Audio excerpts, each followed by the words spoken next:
And welcome into the RinkWise Podcast. I'm Evan Maranofsky. That is Patrick Donnelly. Pat, what's up? Not much. It's good to be in the studio. Been a while. It has been. When was the last time we were in here? Might have been the preseason. Might have been the preview episode. Yeah, the season preview. I think it was. That was probably the last time, and now we're back. Because during the year, people, very busy, do it from home, get a little comfortable, a little easier. But for this, it's, the end of season episode for the girls, and we'll do one for the boys as well. And so it's nice to be in person. I can see you. We're in the same presence. Our great producer David Yaz is here too. So we're all back together. It's great. Great producer. Go on. More detail about that, please. Amazing producer. Oh, okay. Overtime. If you're not sticking until the end of the episode, you're missing overtime. Well, we know overtime is a big draw for people, so. It is. It should be. It absolutely should be. We're recording this April 17th. You'll hear this over the next week or so. So the dust has settled. Dust has settled on the season for sure. It's been not almost 2 months, but about a month. Yeah, it's definitely over a month. And I think with the girls, Loomis Chaffee wins the Elite Eight. We talked about this right after, but hype was real. Yeah, I was last night, putting our notes together for the podcast, trying to think back to what I would like, what the ideas were coming into the season. And, we had the magazine story on Loomis Chaffee's defense, and sort of, I think we ranked them number 3 coming into the year. They were highly ranked, and, the hype was real. They lived up to it. I think I saw them once during the season, obviously saw them twice down the stretch in the playoffs with the semifinals and the finals. And, just a team that was a total package. They had the good goaltending. Adeline Roper really stepped in, and, that was probably their biggest question mark, is if she could step up as the full-time starter.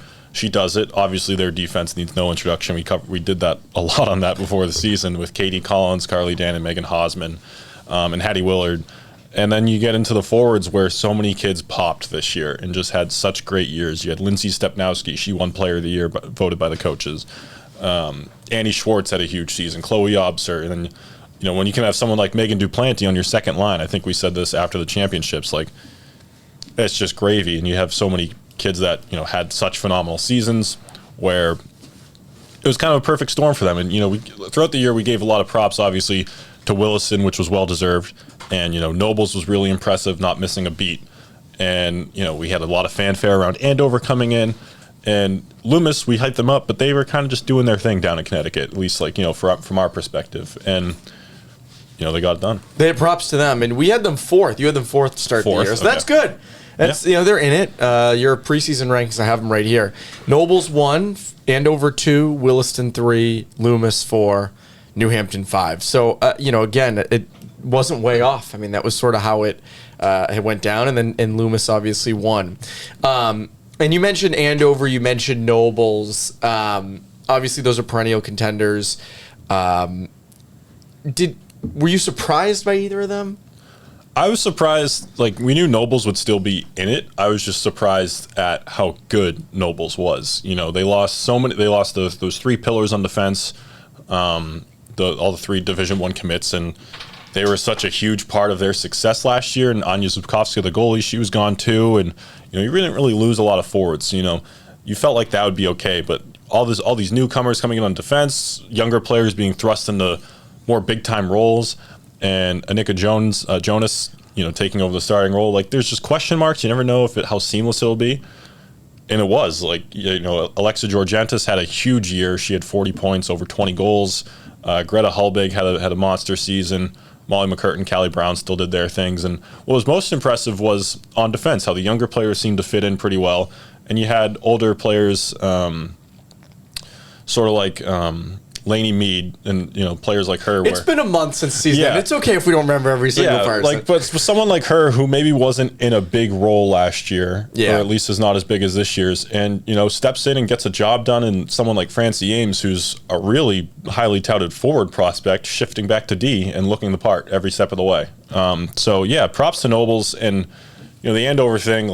I think not that it's a thing, but I think sort of what we we fell into the trap of all the commits on like, paper and stuff like that. And, Andover had an awesome season, but I think I sort of expected them to be like world beaters, number one. I was there with you on that. But it was like, in hindsight, like obviously it was a very competitive year, and there were a lot of teams that like, further down in the JSPR and all that did noise that made noise in the playoffs and such and all that. But I think what's sort of my main takeaway was how top heavy like the top 5 or 6 were, and how like much better they were than like the rest of the pack. And I think Andover kind of got swept in that just blender of the top 5 teams, just kind of either beating up on each other, or like it's hard to separate yourself unless you're a Williston going undefeated the whole time. Yep. So that's sort of where I like kind of my takeaway was there. It makes sense. No, it makes sense. And then you have like Rivers and Exeter. And what happened with those two teams? Because it felt like they started out so hot. Yeah, I think it might have been just a little bit case of water finding its level. They were like Exeter was a good large school team. Rivers was a higher seed in the small school, and they both started really well. But I think just sort of what happened as the season went on was those teams like those top 5 or 6 just had the depth where I think Rivers and Exeter, like Rivers especially, their core is just it's younger, and they're a team that like I wrote in the notes further down, like Rivers and Exeter too. They're both teams that I look at for next year. Just taking that extra step. And, Exeter, this is last year they were really good at the start too and kind of tapered off. Same thing this year. Like, all right, now they kind of understand that, and like the full season, kids are getting older, kids are getting stronger, faster, all that. So it's sort of, I think, a case like that. And then you have like a team like New Hampton, who we talked about all year. Can they get into that Elite Eight group? And we talked about it entering the playoffs as like, or right before the playoffs, sort of like, can they sneak in? They couldn't. They still win the small school, as they just seem to do every year now.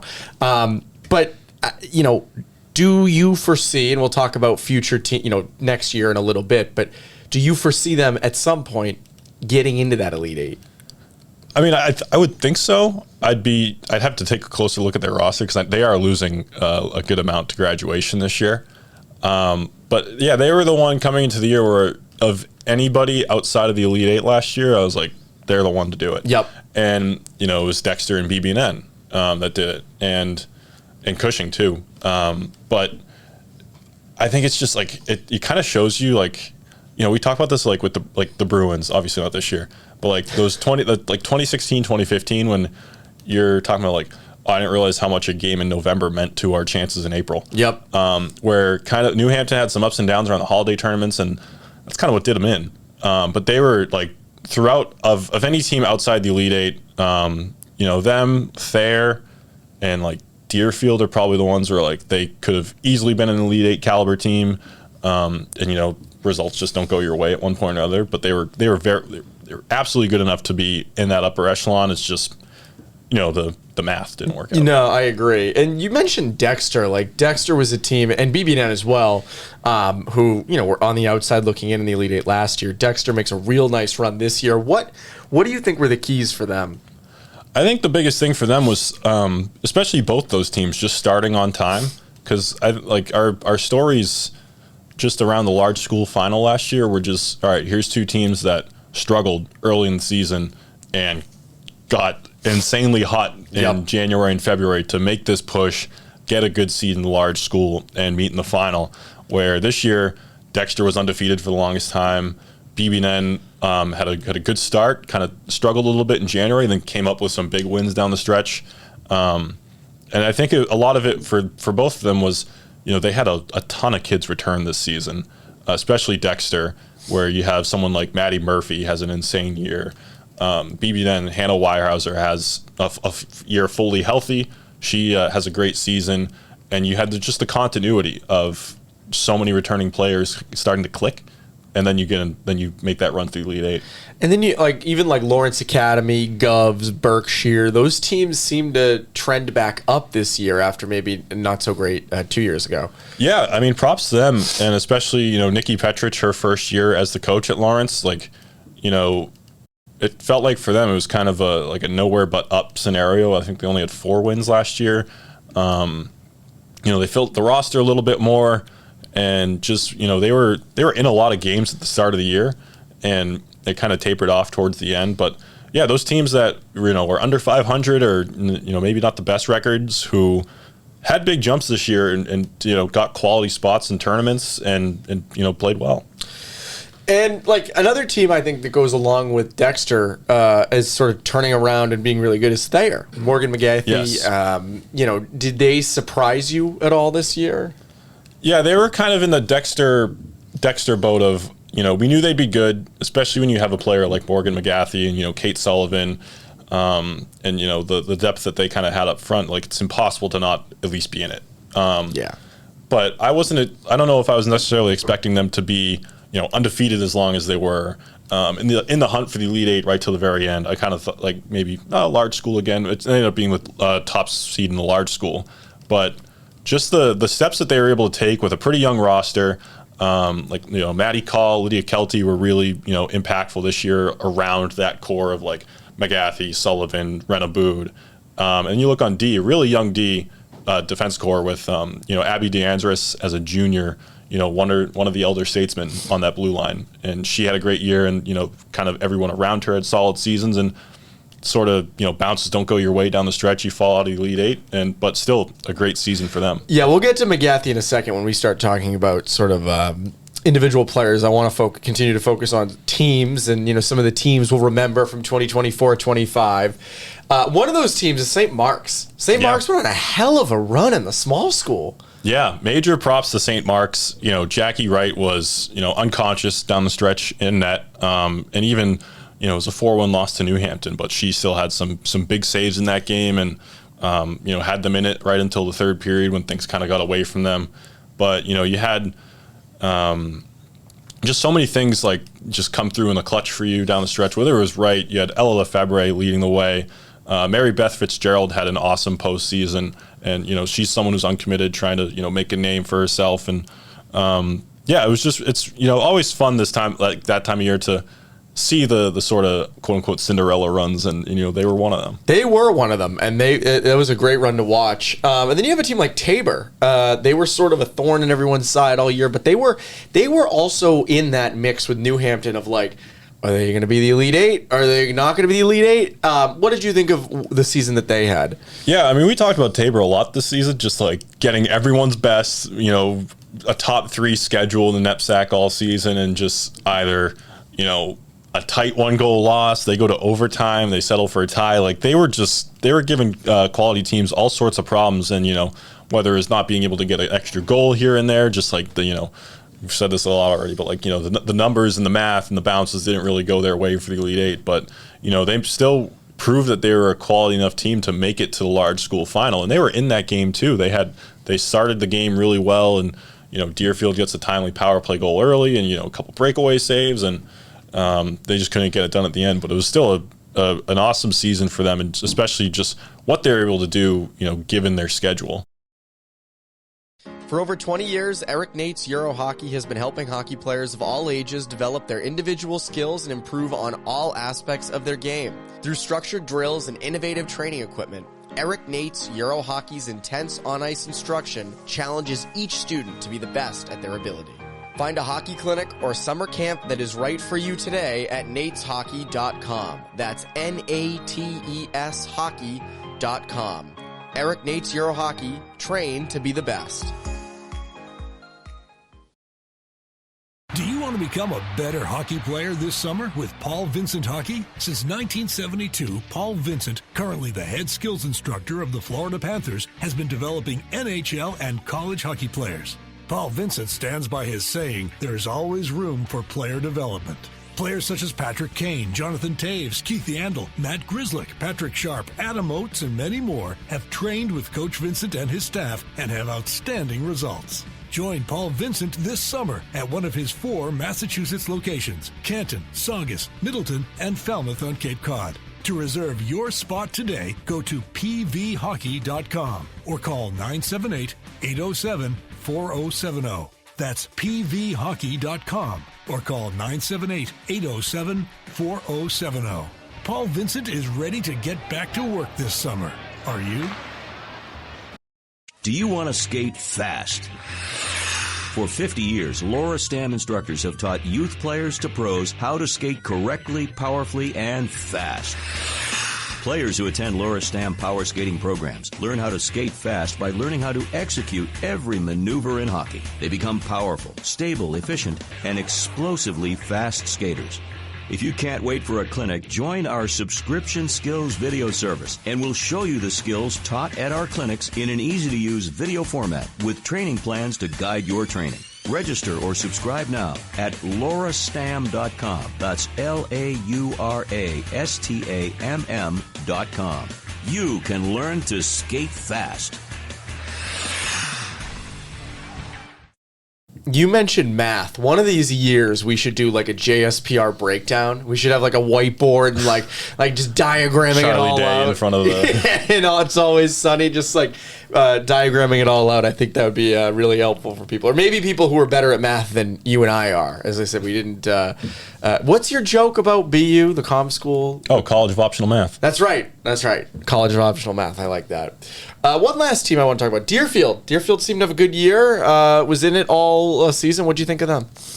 Yeah, Deerfield was interesting because, they lost a big time goal scorer last year in Annie Dingus, and they had plenty returning on defense. Ali Corriere, Kira Austin. You had Chloe Cleaves to that mix. You have the goalie with Campbell Crote.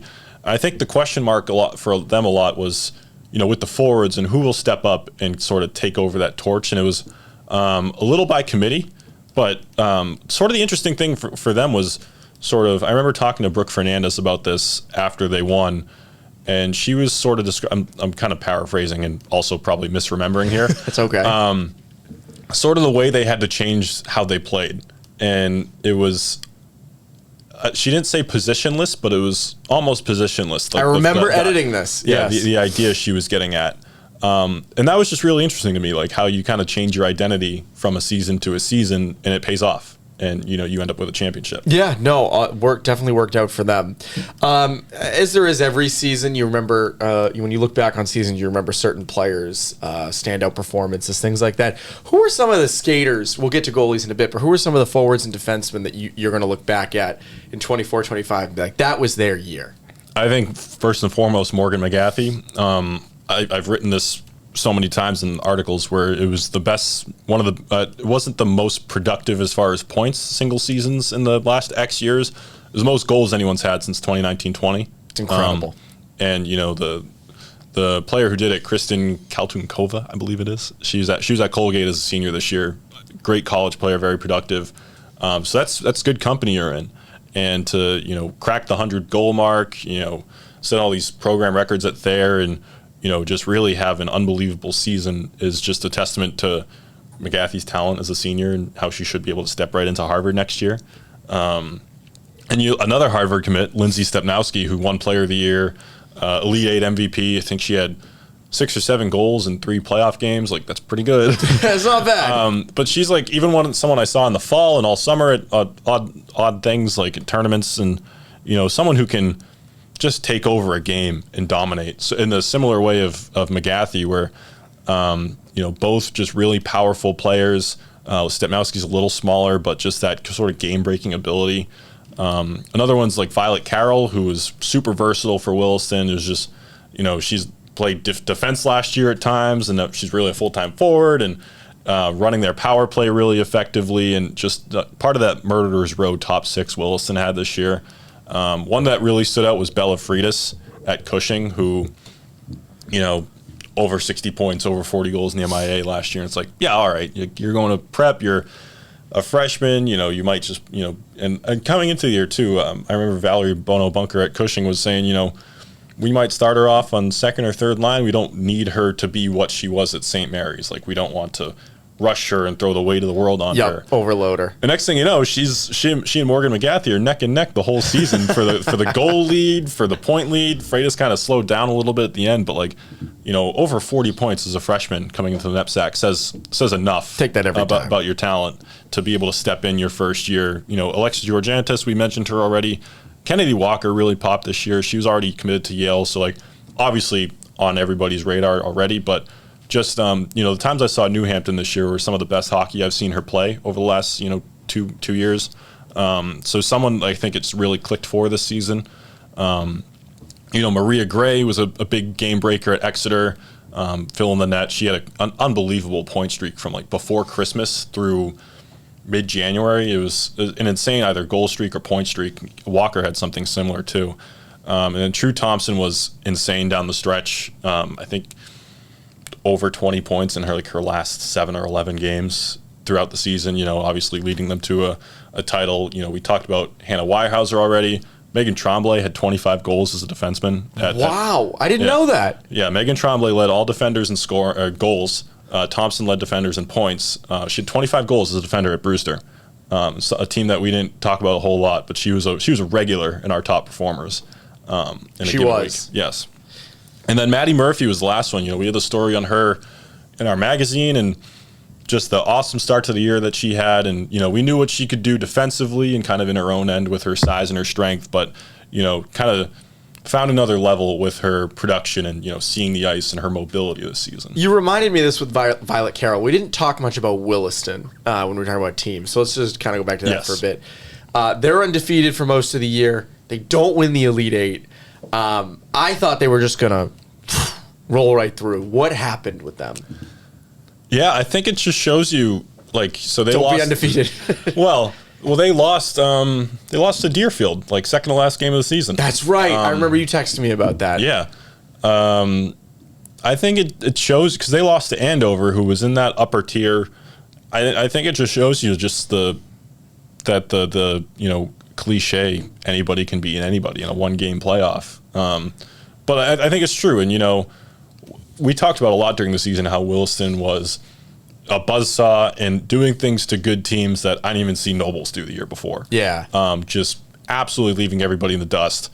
And you know what? Sometimes it just doesn't work out. No. I think that's just what happened this year because Olivia Farabee was awesome. And, you always talk about the good goalie on the best team and, but she was legitimately tested at points throughout the year and, answered every call. And they had obviously the depth in their top 6 and even their top 9, and on D too. Alyssa Frazier was awesome. Katie Putt had a great season. She was playing a little bit of forward down the stretch there too, and Malaya Nabe. Just a really a team that felt like the total package and the success that they had, and just didn't go their way in that semifinal against Andover. See, the fun part of recording here in Milton in the studios, you can hear people beeping outside. Well, I think the basketball guys yesterday had demolition to deal with across the street. Oh, really? Yeah. Well, that'd I don't know if you noticed, that building's gone. I actually didn't notice. I was just looking for a parking spot. I'll look at that when I get out. But yeah, if you hear some background noise, it's us really being in the environment. It's weird. We're recording this on the Starbucks patio downstairs. That's right. It's weird that we're not in our rooms or in a hockey rink doing this. Goaltending wise, who did you like this year? Who stood out? Who are we going to look back on and say, wow, that was their year?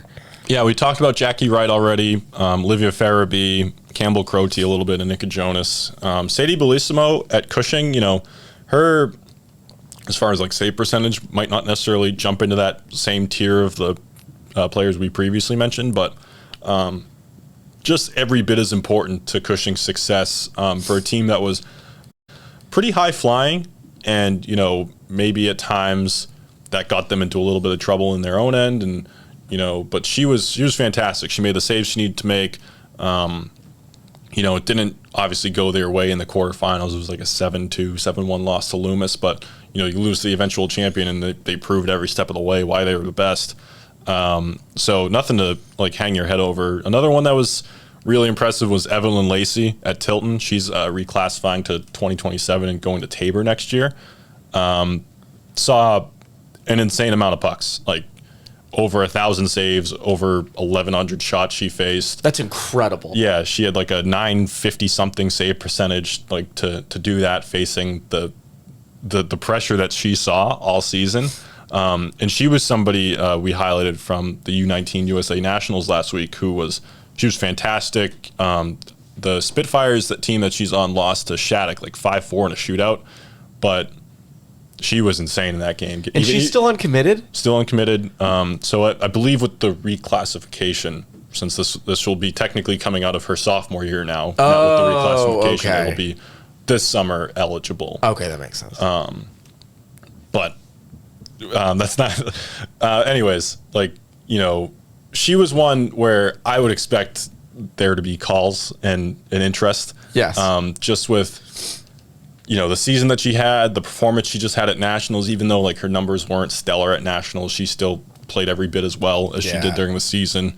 And Adeline Roper, we mentioned, just the season that she had for Loomis with just the question marks in the crease. You're stepping in, it's a little bit of an unknown, and gets it done with the heavy workload.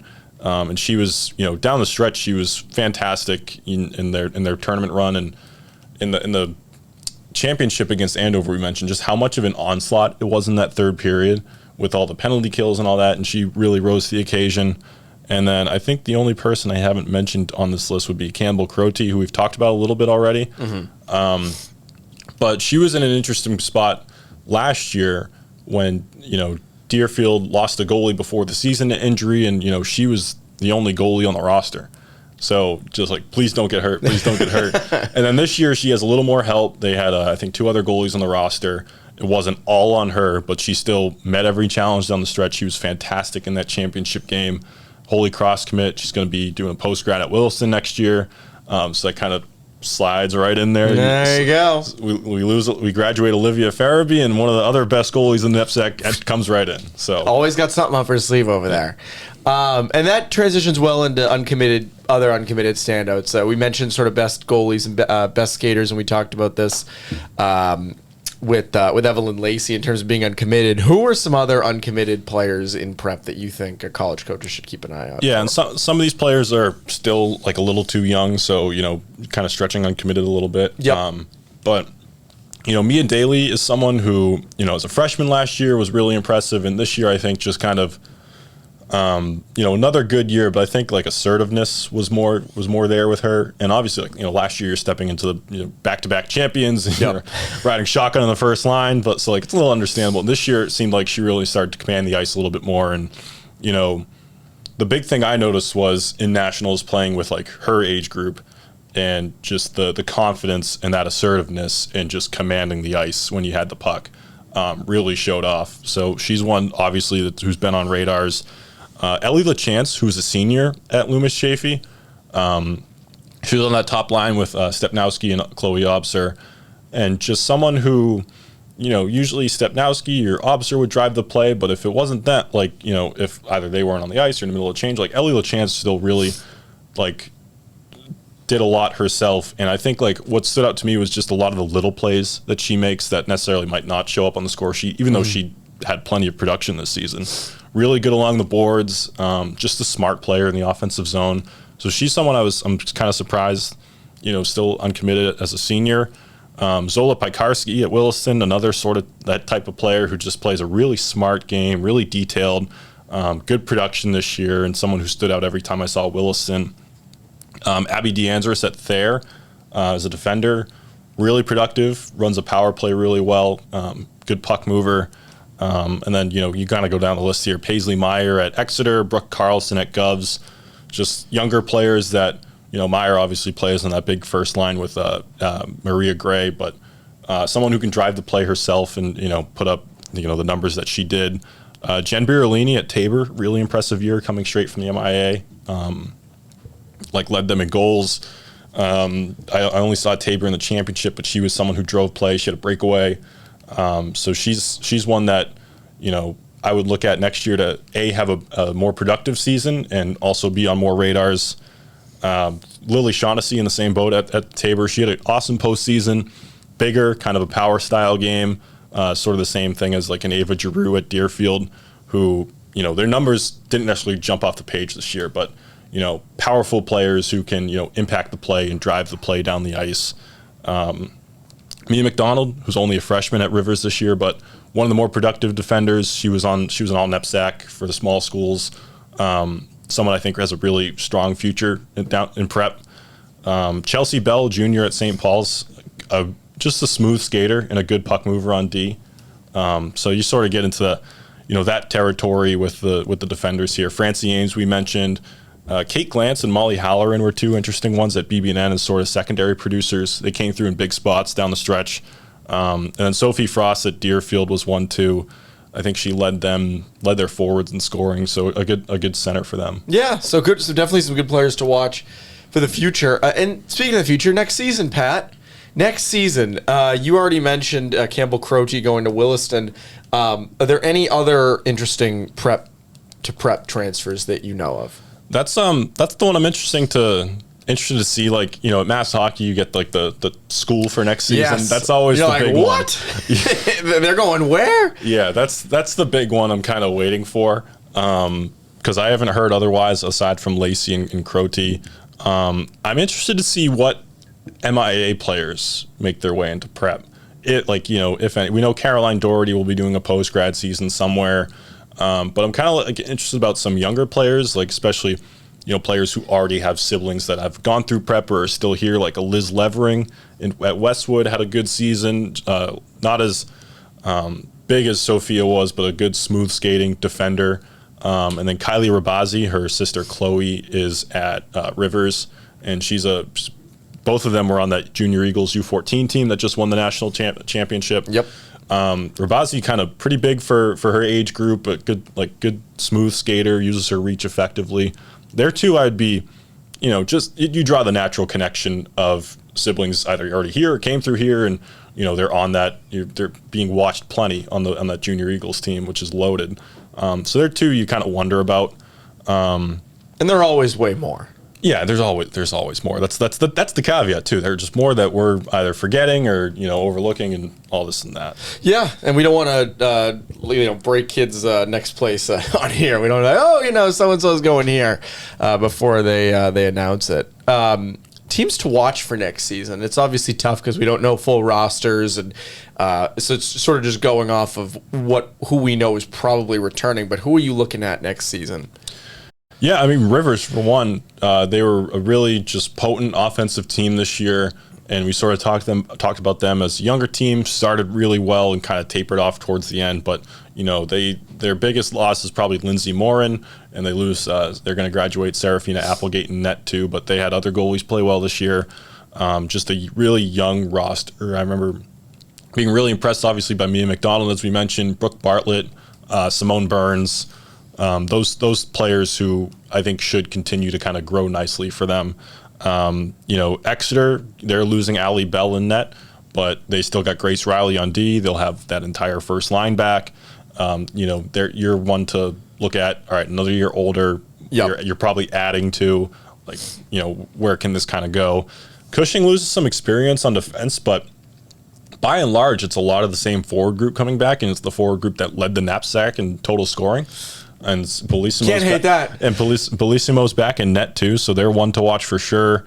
Obviously Nobles, as we know, with the young forward group, and then now the young defense group that's kind of coming into its own. It's like just a year-over-year thing for Tom Reeser.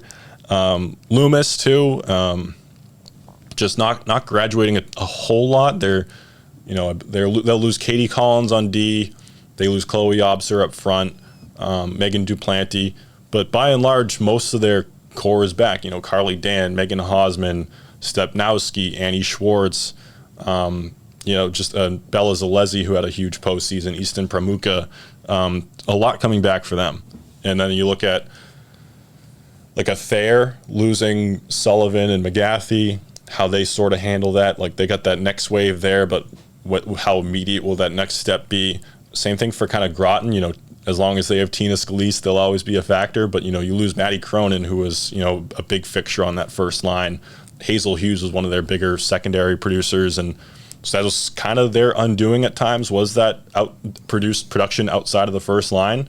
So it's how do you sort of replace someone like a Hazel Hughes for Groton? And, they're still young, and it's that next step they need to take. And what about like a New Hampton? Because New Hampton, you mentioned earlier, is going to lose some players as well, right? Yeah, I mean, so New Hampton, they're interesting because, they got the goalie, Elizabeth Vincent, will be back. She'll be a junior. She got a lot better as the season went on and kind of took hold of that crease. They're going to lose a lot of forwards. They'll lose Kennedy Walker, Julia Laughlin, Caroline Thomas, Trinity Walsh, and they lose expected to, graduate True Thompson.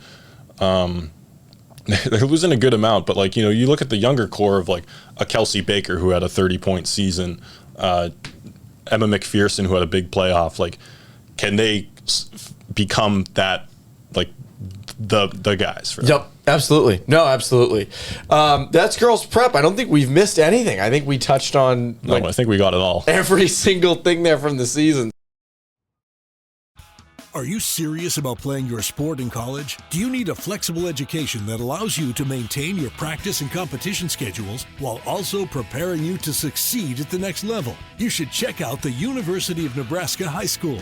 UNHS is accredited and offers more than 100 online courses, including NCAA-approved courses to protect your academic eligibility. Students could earn a UNHS diploma or take a single course for transfer credit. Courses are college prep, self-paced, and available 24/7, 365. Enroll anytime and take up to a year to complete a course. Visit highschool.nebraska.edu today. So I say, go top shelf, upper 90s, right under the crossbar. Any questions? Professor, the NCAA lacrosse championships are coming to Boston. Are we ready? You prepared to get loud, face paint up, bring boom boom to Beantown? Oh, you're ready. The NCAA D1, D2, and D3 men's and D1 women's lacrosse championships, May 23rd through the 26th in Boston. Buy your seats today at ncaa.com/tickets. Turn things over to our amazing producer, David Yaz. Amazing's good, but get out your thesaurus. I need more. I'll try. Next time right. I'll go with better one. You know what's amazing? Overtime. Let's do it. Overtime. All right, it's overtime, where I throw out 3 questions to both of our panelists here who are unprepared for this exercise. We're going to do the overrated, underrated version of overtime today. And let's keep it simple. You just need to tell me why it's overrated or underrated and why. Evan, we'll start with you. Item number 1, wearing a uniform, a hockey jersey, sweater, whatever you want to call it, to a game. Wearing a jersey to a game as a grown-up, as an adult person, Evan. Overrated. It's overrated. Overrated. I am against it. And I'm not saying others can't. I know, Pat, you're a big jersey guy, so nothing against anybody else. I just don't like wearing it. I don't know what it is. I don't know why it is. I wore a Kevin Youkilis jersey to a Red Sox game a couple of years ago. That's pretty cool. It was cool. I just didn't like it, and I would rather wear like a casual T-shirt with the team logo on it. That's just me, so I'd say it's overrated. What is the appropriate age where you need to... I mean, it's okay for little kids to wear it, right? In your opinion. But I also like, I think it's fine for adults to wear. I think it's a personal preference for me. I think if you're an adult, you should, and this is another personal preference, you should wear a cool random jersey, like if you're going to a Bruins retro game. or yes, I would wear, if I was going to a Bruins game and I was a fan, I would want to wear like a Chara or a Bergeron jersey, someone from when I was growing up who was good. Or you could go with a cool like random player, like Sergei Samsonov. That exactly, or like a Carl Soderberg jersey if you have that would be sick. That would rock. That's cool. Like I would do that. Okay, some people used to wear Derek Sanderson jerseys to Bruins games. The one-time goon turned TV commentator. And at the Patriots game, I enjoy when people wear Mo Lewis jerseys. Yes. But the Jet player who knocked out Drew Bledsoe, paving the way for Tom Brady. Pat, overrated or underrated, the wearing your jersey to a game? I think it's perfectly rated. Ooh, you went off the board. Yeah. Okay. So I'm at the age now where it's like I have a really cool like Nomar Red Sox jersey that I'd rather wear instead of cool. I have like the Nate Eovaldi like marathon jersey like Nate Eovaldi, who's cool, he's not around anymore, and he's a lot more recent, but I think like the nostalgic jerseys, the random jerseys, like the cool throwbacks, I think those are pretty cool for an adult to wear. Obviously little kids go nuts. For my birthday once, my brother bought me a Kelly Leak it was Tanner, the shortstop, Bad News Bears jersey with the Chico bail bond sponsor on the back. If you're wearing it ironically or humorously, I think that saves it. All right, well, let's move on to item number 2. Item number 2, the bubble hockey arcade game. We used to call it Chex Hockey. That was the company that made it. But you guys know what I'm talking about, right? Yep. Of course. Yeah. Pat, you take that one first. Overrated or underrated? Overrated. What? Yeah, I know people older than me might not like it, or like, you know, other people. Like, it's bigger in, like, I feel like in like Canada and like maybe like elsewhere in the country, but like for us it was always like air hockey or like knee hockey. Just like, gonna say, like, You actually prefer air hockey?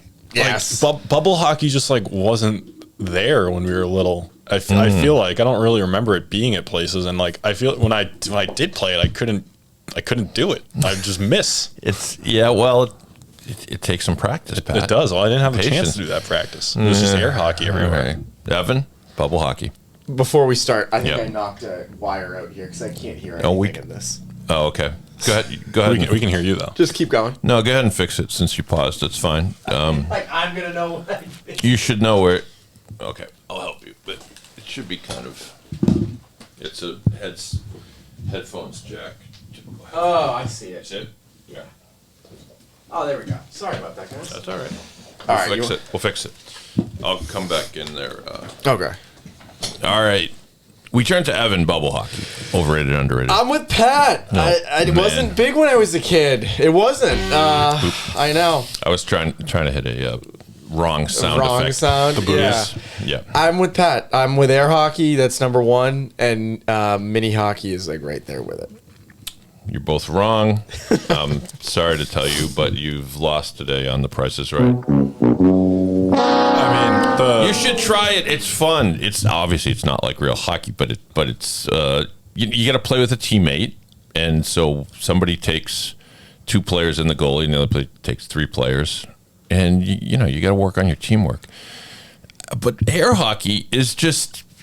It's like a monkey could do it. You just slam. That's why, though. You can play with anybody. Yeah, I know, but it's there's no skill involved. You're just kind of hitting the thing over and over again. Oh God, what do they teach in schools these days? All right, well, I'll just have to live with those answers. The final overrated, underrated item, Evan, you can go first. Hockey trading cards. Hockey trading cards, overrated or underrated? Perfectly rated. I'm with Pat. I'll do a Pat on this That's one. a Pat. I mean, I don't do it anymore, but as a kid, like having baseball or hockey cards, the coolest thing. Trading, go to school, like, oh, I'll give you, Ilya Kovalchuk for this. I mean, it's like for kids, that's the coolest thing. An adult, I don't know. That's not really my expertise, my field. But yeah, as a kid, man, there's nothing beats a good pack of hockey cards. As a kid, I had a Jim Rice card that I think had gone through the laundry or something. It was like in bad shape, and I wanted to trade my brother for a Dennis Eckersley card that was pristine. And my reasoning was, at the time anyway, Jim Rice was a much better player. And my brother said, all right, I'll do it. Then he took the Dennis Eckersley card and he crunched it in his hands. He said, well, now it's even. And I went, no. It was tragic. Pat, hockey trading cards, overrated, underrated? when I was little, probably underrated because like it was really cool, but like I feel like we could have like traded more and like been more into it. Right now, perfectly rated. Like I'm not like if I've gone to a couple like thrift shops here and there, and like you see the mystery bags for like $2. Like yeah, why not? Like maybe I can find something cool. So those are always fun, but they're probably fixed. Like I don't think you're going to find a Gretzky rookie card in one of those mystery bags. Yeah, like I remember the big thing when I was little and we went to the Red Sox. They have like those brown lunch bags with like hundreds of cards for $5. Yes. And you just get all these random like 70s cards and then maybe every now and then you get like a Pedroia card. Which could be fun, but those are what's known as commons. In other words, they're all worth a nickel each. Yeah. So peasants. Like they were fun and like now they're just like, maybe if like I see some for $1, I'll try it out. But I had a friend, or I was really little, and I was like 7 or 8, and we were at a Fenway event, and they were giving out like packs of cards from the 80s, and they had the gum in it. So the gum is like yeah. moldy and gross. yeah. And hard, very rock hard. Very rock hard. Yeah. And it was Demons. like one of my dad's friends' kids was there, and he was like 3 or 4, and he just took it and ate it. And you're like, oh, dude, like don't touch that. So I remember that. Yeah, that happened to me once. Took a bite of an old piece of gum from an old hockey pack, and for 24 hours I thought I was Don Cherry, just hallucinating. That'll happen. Be careful, kids. Yeah, Be careful. stay away from that. Yeah. Well, despite your disdain for bubble hockey, which is incorrect, I'm going to give you a passing grade on overtime today. Well done, gentlemen. And back to you, Evan, to wrap things up. Well, that's that. We'll have more. We'll have a boys podcast, obviously, that's out. We'll have a ton more coverage over the next couple months, and we'll do podcasts. We'll do more interviews going on from now on. And that's RinkWise. That's Patrick Donnelly. I'm Evan Maranofsky. We will see you at the rinks.